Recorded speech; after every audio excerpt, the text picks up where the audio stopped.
Olá, bem-vindo. Eu sou o Rogério. Finalmente, demorei um pouco aí, mas está saindo hoje, terceira parte da Constituição do Estado de São Paulo. Fiz a parte 1, a parte 2 e prometi até para vocês que na parte 3 teríamos exercícios de fixação. Isso que vai acontecer. No começo aqui eu vou ler as leis, explicar alguns artigos que eu entenda, vou fazer a explicação ali. No final temos 5 questões que caiu em concurso público que eu vou resolver aqui. Também no final eu tenho um recado importante para dar a você. Então, vamos lá à videoaula. Capítulo 3 da Educação, da Cultura e dos Esportes e Lazer. Artigo 237.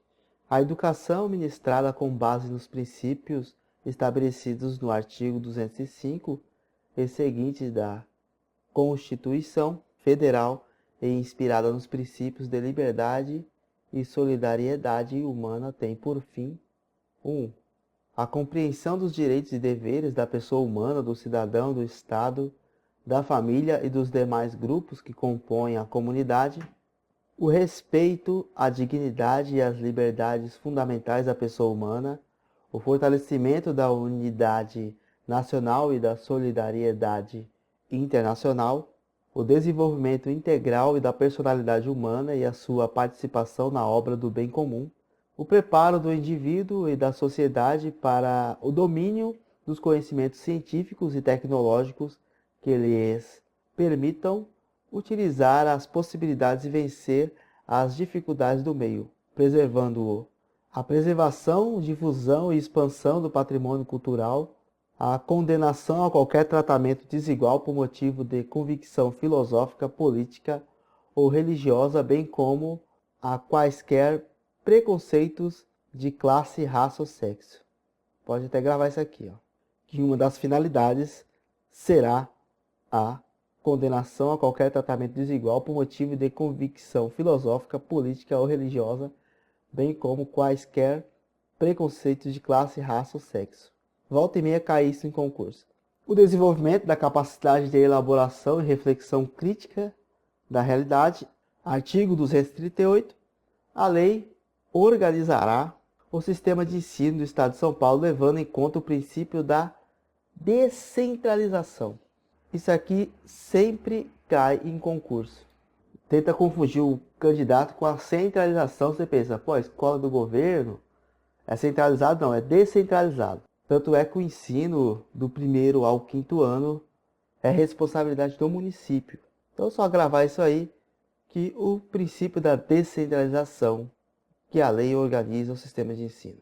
239. O poder público organizará o sistema estadual de ensino, abrangendo todos os níveis e modalidades, incluindo a especial, estabelecendo normas gerais de funcionamento para as escolas públicas, estaduais e municipais, bem como para as particulares. Inciso 1. Os municípios organizarão igualmente seus sistemas de ensino. O poder público oferecerá atendimento especializado aos portadores de deficiência, preferencialmente na rede regular de ensino. Isso aqui também cai em concurso. As escolas particulares estarão sujeitas à fiscalização, controle e avaliação na norma da lei. Ou seja, a escola é particular, tem um dono, tudo, mas a fiscalização será feita pelo governo. O poder público adequará as escolas e tomará as medidas necessárias quando da construção de novos prédios, visando promover a acessibilidade das pessoas com deficiência ou com mobilidade reduzida, mediante a supressão de barreiras e obstáculos nos espaços imobiliários. Os municípios responsabilizar-se-ão prioritariamente pelo ensino fundamental, inclusive para os que a ele não tiverem acesso na idade própria, e pré-escola, só podendo atuar nos níveis mais elevados quando a demanda naqueles níveis estiver plena e satisfatoriamente atendida do ponto de vista qualitativo e quantitativo. Então, o ensino fundamental é responsabilidade do município. E se a pessoa já tem uma certa idade, mais de 16 anos, e não completou o ensino fundamental, ele já pode participar do EJA. E o EJA fundamental é a responsabilidade do município. Só aí, quando chegar no ensino médio, o Estado contempla esta formação do aluno. O Plano Estadual de Educação, estabelecido em lei, é de responsabilidade do Poder Público Estadual, tendo sua elaboração coordenada pelo Executivo, consultados os órgãos descentralizados do Sistema Estadual de Ensino, a comunidade educacional e considerados os diagnósticos e necessidades apontados nos planos municipais de educação. Artigo 242. O Conselho Estadual de Educação é órgão normativo, consultivo e deliberativo do Sistema de Ensino do Estado de São Paulo, com suas atribuições, organização e composição definidas em lei. Os critérios para a criação de conselhos regionais e municipais de educação, sua composição e atribuições, bem como as normas para o seu funcionamento, serão estabelecidos e regulamentados por lei. 244. O ensino religioso de matrícula facultativa constituirá disciplina dos horários normais das escolas públicas de ensino fundamental. Importante lembrar isso aqui, o ensino religioso será de matrícula facultativa. Artigo 245. Nos 3 níveis de ensino será estipulada a prática de esportes individuais e coletivos como complemento à formação integral do indivíduo.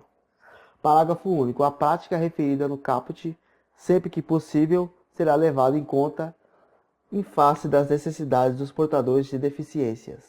246. É vedada a cessão de uso de próprios públicos estaduais para o funcionamento de estabelecimento de ensino privado de qualquer natureza.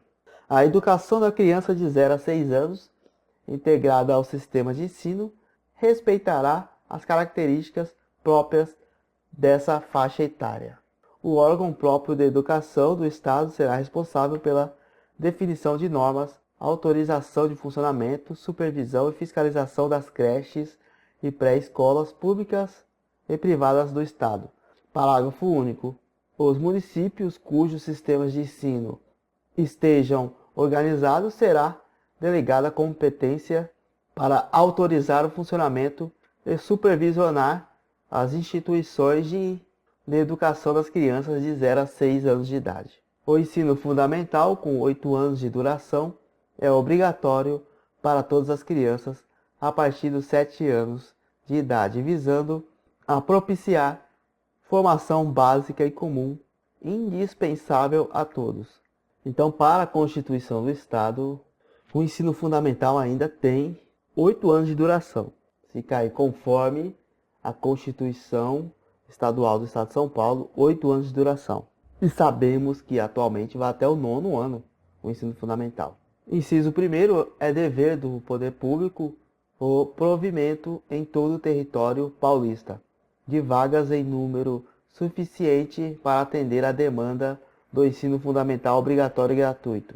Parágrafo 1º, é dever do poder público o provimento em todo o território paulista de vagas em número suficiente para atender à demanda do ensino fundamental obrigatório e gratuito. A atuação da administração pública estadual no ensino público fundamental dar-se-á por meio de rede própria ou em cooperação técnica e financeira com os municípios, nos termos do artigo 30, inciso 6º da Constituição Federal, assegurando a existência de escolas com corpo técnico qualificado e elevado padrão de qualidade, devendo ser definidas com os municípios formas de colaboração de modo a assegurar a universalização do ensino obrigatório. O ensino fundamental público e gratuito será também garantido aos jovens e adultos que, na idade própria a ele, não tiveram acesso e terá organização adequada às características dos alunos. Estamos falando aqui do famoso EJA. Caberá ao poder público prover o ensino fundamental diurno e noturno, regular e supletivo, adequado às condições de vida do educando que já tenha ingressado no mercado de trabalho. É permitida a matrícula no ensino fundamental a partir dos 6 anos de idade, desde que plenamente atendida a demanda das crianças de 7 anos de idade. Artigo 250. O poder público responsabilizar-se-á pela manutenção e expansão do ensino médio público e gratuito, inclusive para os jovens e adultos que na idade própria a ele não tiveram acesso, tomando providências para universalizá-lo.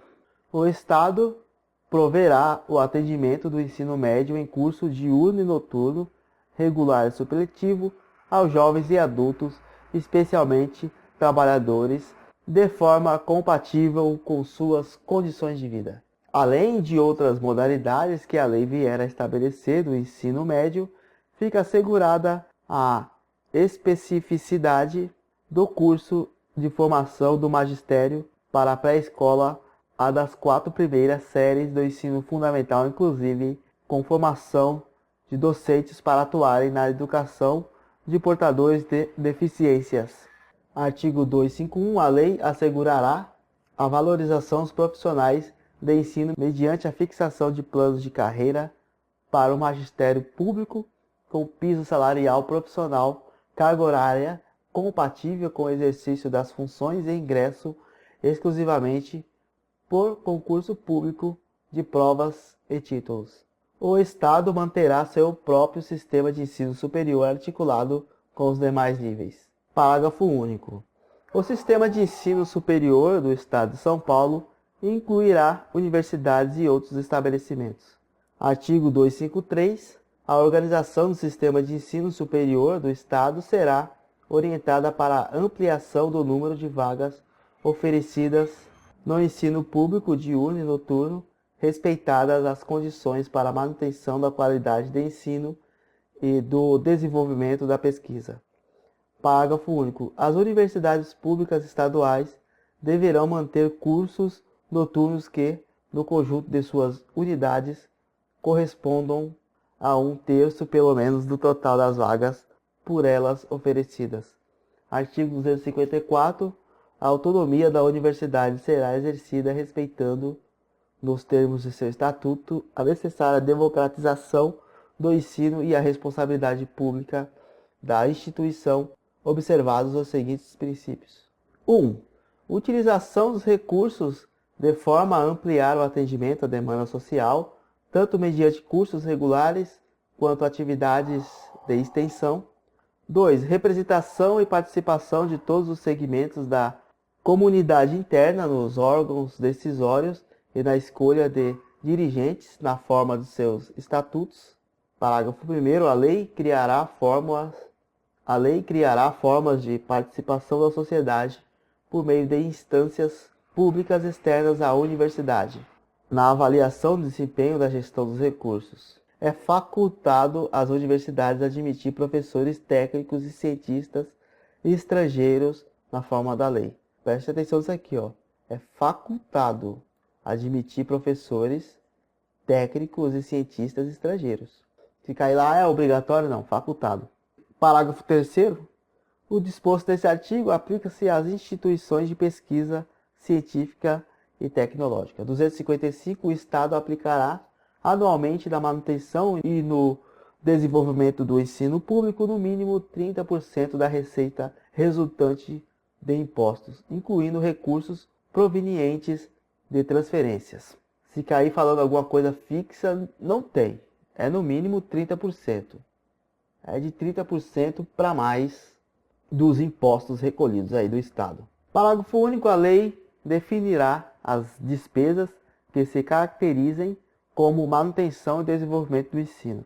O Estado e os municípios publicarão até 30 dias após o encerramento de cada trimestre informações completas sobre receitas arrecadadas e transferências de recursos destinados à educação nesse período e discriminadas por níveis de ensino. Artigo 257. A distribuição dos recursos públicos assegurará prioridade ao atendimento das necessidades do ensino fundamental. Parágrafo único.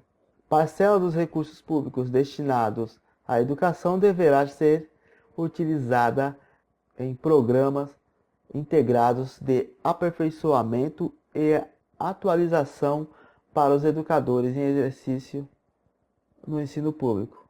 Artigo 258. O poder público poderá, mediante convênio, destinar parcela dos recursos de que trata o artigo 255 a instituições filantrópicas definidas em lei, para a manutenção e desenvolvimento de atendimento educacional especializado e gratuito a educandos portadores de necessidades especiais. Capítulo 7 da Proteção Especial da Família, da Criança, do Adolescente, do Idoso e dos portadores de deficiências. Artigo 277.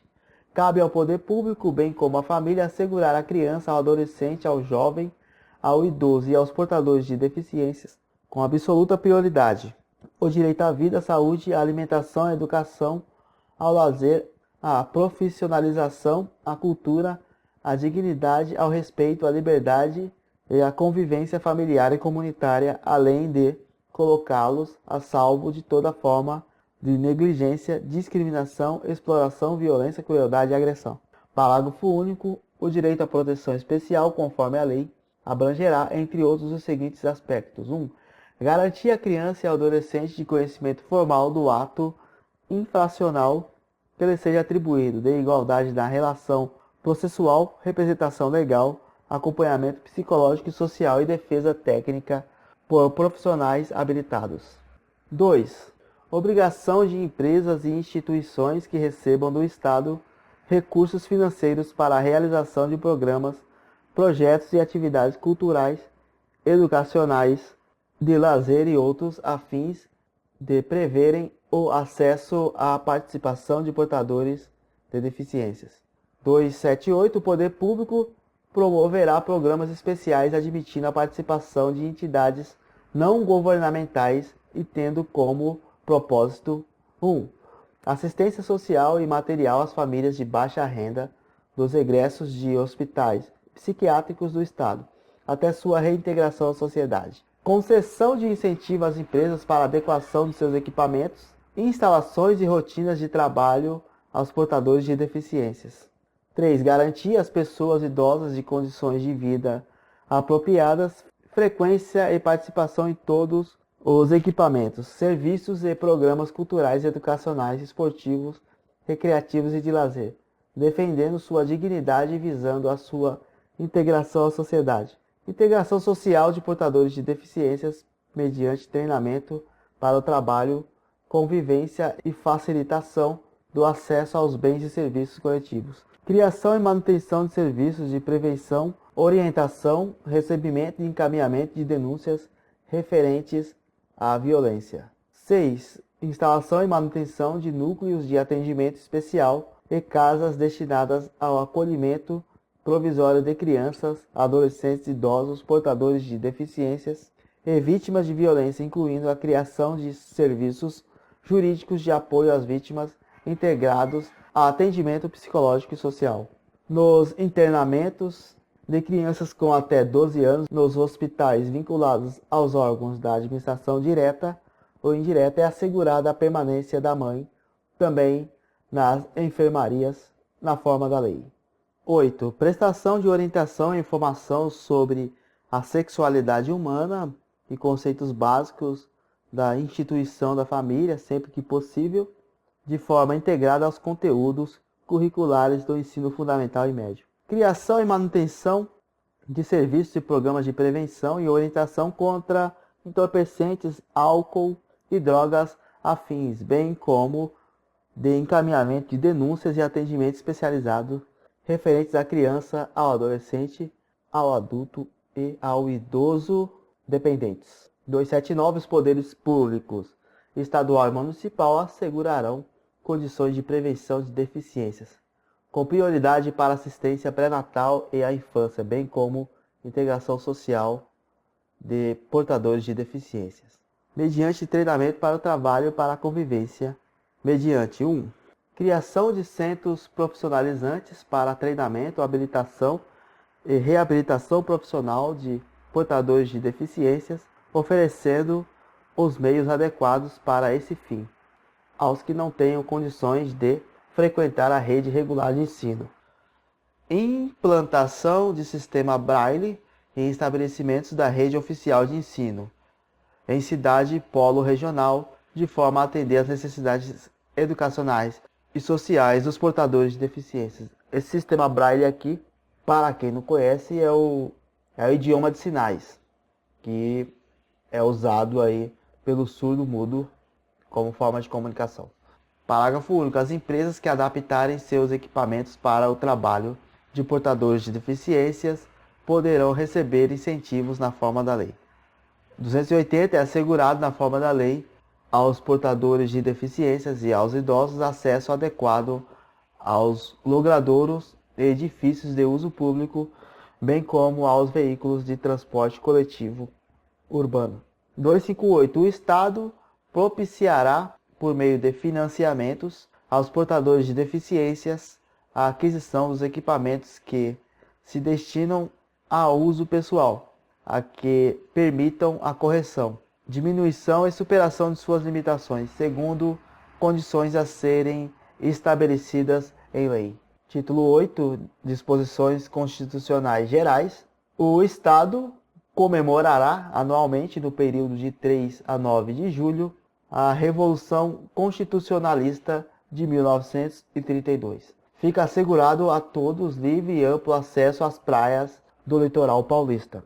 Sempre que, de qualquer forma, for impedido ou dificultado esse acesso, o Ministério Público tomará imediata providência para a garantia desse direito. O Estado poderá utilizar-se da desapropriação para a abertura de acesso a que se refere o caput.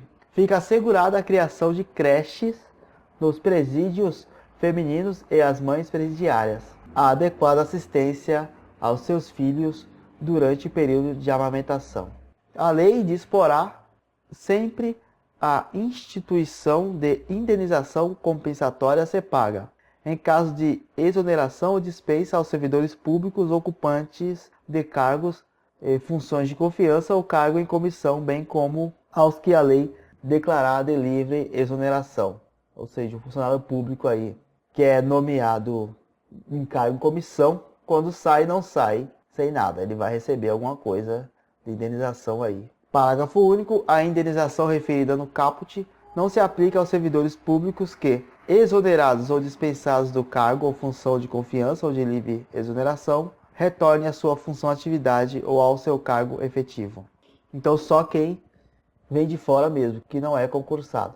Artigo 288. É assegurada a participação dos servidores públicos nos colegiados e diretorias dos órgãos públicos, em que seus interesses profissionais e de assistência médica e previdenciários sejam objeto de discussão e deliberação da forma da lei. O Estado criará crédito educativo por meio de suas entidades financeiras para favorecer os estudantes de baixa renda na forma que dispuser a lei. Toda e qualquer pensão paga pelo Estado a qualquer título não poderá ser de valor inferior ao do salário mínimo vigente no país. Eu já vi isso aqui em concurso, hein? Falar que pode ser menor, não. Qualquer pensão não pode ser menor do que o salário mínimo. Artigo 291. Todos terão o direito de, em caso de condenação criminal, obter das repartições policiais e judiciais competentes, após reabilitação, bem como no caso de inquéritos policiais arquivados, certidões e informações de folha corrida, sem menção aos antecedentes, salvo em caso de requisição judicial do Ministério Público ou para fins de concurso público. E é isso. A primeira questão aqui: a Constituição do Estado de São Paulo prevê expressamente um princípio pelo qual pode ser exigida proporcionalidade entre os meios de que se utilize a administração e os fins que ela tem que alcançar. Considera-se ainda que esta proporcionalidade deve ser medida pelos critérios pessoais do administrador, mas segundo padrões comuns à sociedade que vive, e não pode ser medida diante dos termos frios da lei, mas diante do caso concreto. O conceito ora enunciado refere-se ao princípio. Então aqui já é uma questão para nível superior, uma questão bastante difícil. Não se preocupe que não é um tipo de questão que vai cair na nossa prova. mas a título de curiosidade vamos prosseguir. Você vê aqui, pode ser exigida proporcionalidade entre os meios de que se utiliza a administração e os fins que ela tem que alcançar. Ou seja, ele tem que atingir esse objetivo de forma razoável. E também fala aqui que é previsto expressamente um princípio. E onde estão os princípios? No artigo 111, que diz: a administração pública direta, indireta ou fundacional de qualquer dos poderes do Estado obedecerá aos princípios da legalidade, impessoalidade, moralidade, publicidade, razoabilidade, finalidade, motivação, interesse público e eficiência. No caso aqui do enunciado, conseguimos alcançar aqui um exemplo de razoabilidade. A alternativa E é a correta. Próxima questão. Agora aqui uma questão já bem próxima à nossa realidade, pois a pedir texto de lei. E diz: de acordo com o artigo 111-A, vimos há pouco 111, esse é o 111-A. É vedada a nomeação de pessoas que se enquadrem nas condições de...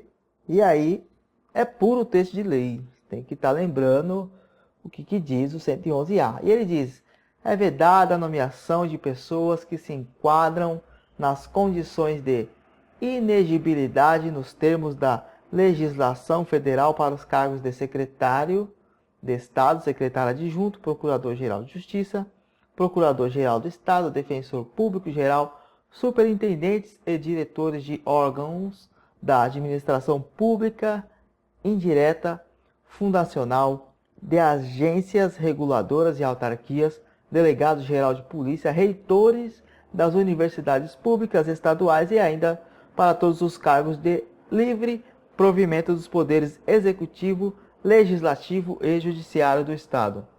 Então, você deverá lembrar do artigo e lembrar aqui que não se enquadra nas condições de inelegibilidade. Então, a A já não pode ser, que aqui está legibilidade, a C também, legibilidade, e a E também, legibilidade. Ficamos aí entre a B e a D.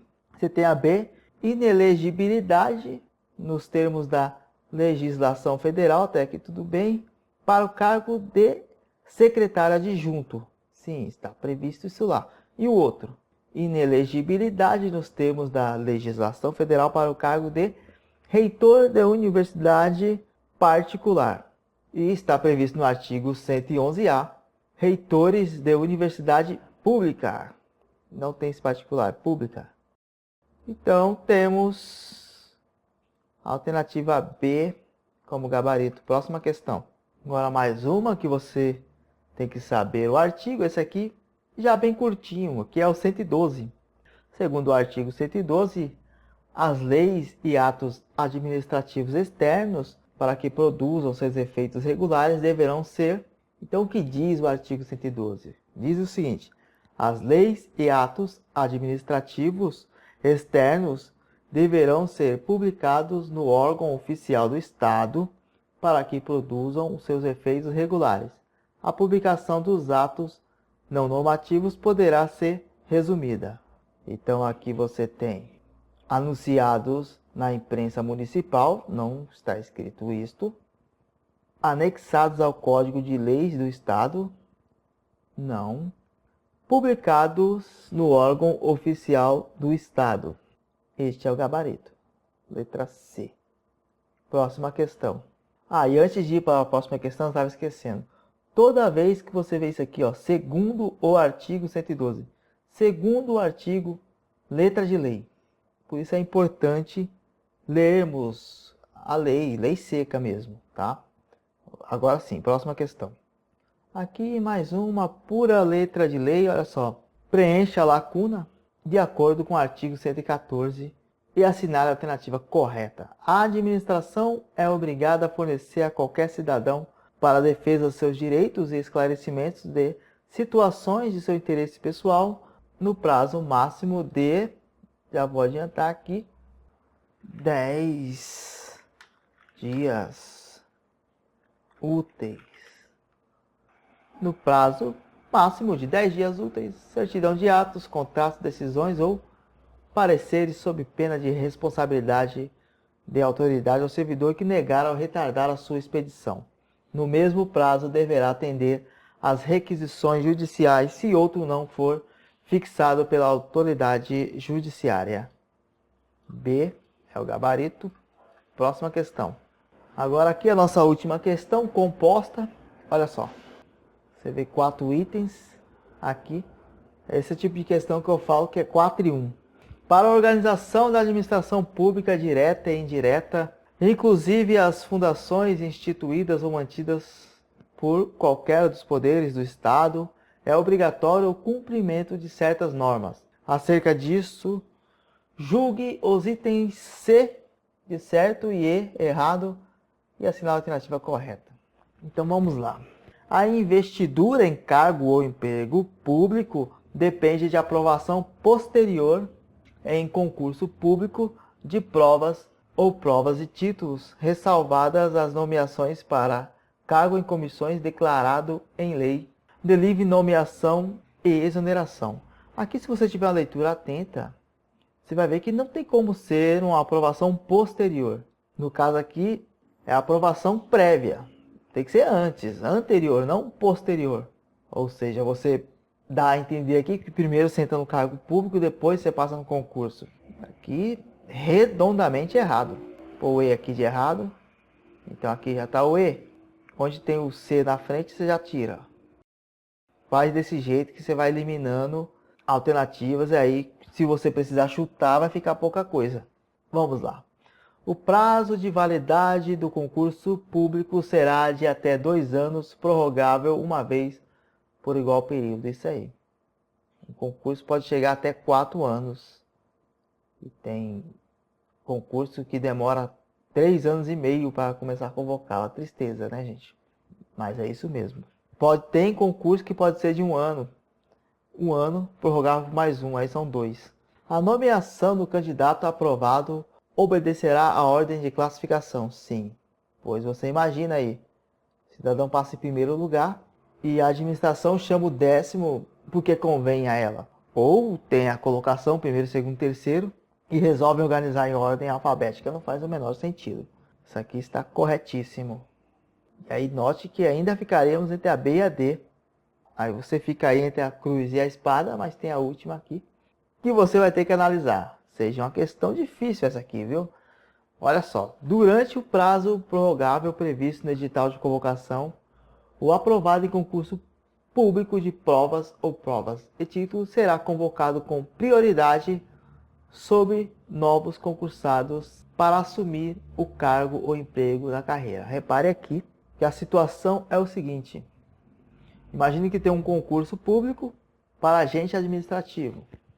E aí, o concurso é de 4 anos. Aí, com 3 anos e meio, eles homologam outro concurso, também para agente administrativo.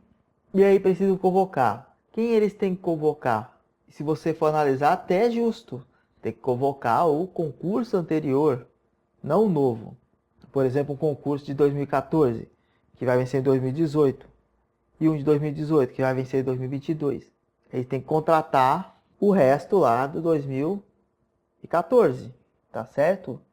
Então aqui está certo. O D é o gabarito. E como está na lei?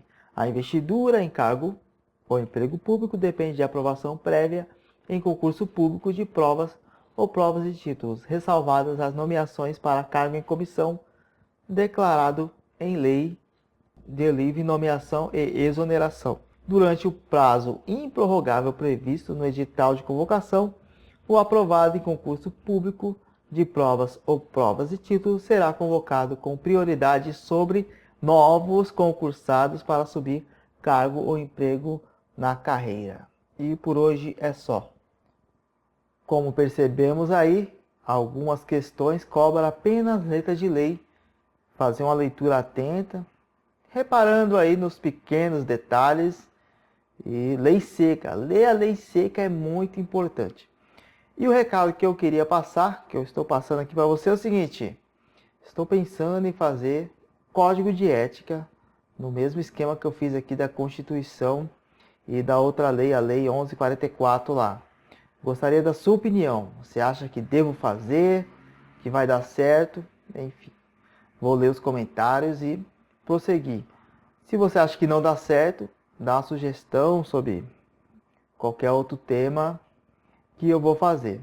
Se ninguém comentar nada, vai continuar do jeito que tá, será código de ética o próximo vídeo aí. É isso, até a próxima. Valeu!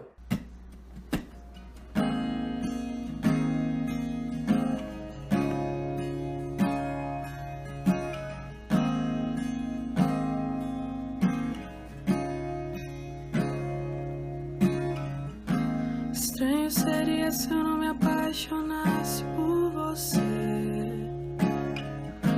Só viria doce para os novos lábios. Colombo procurou as Índias, mas a terra avistou em você. O som que eu ouço são as gírias do seu vocabulário. Estranho gostar tanto do seu all-star azul.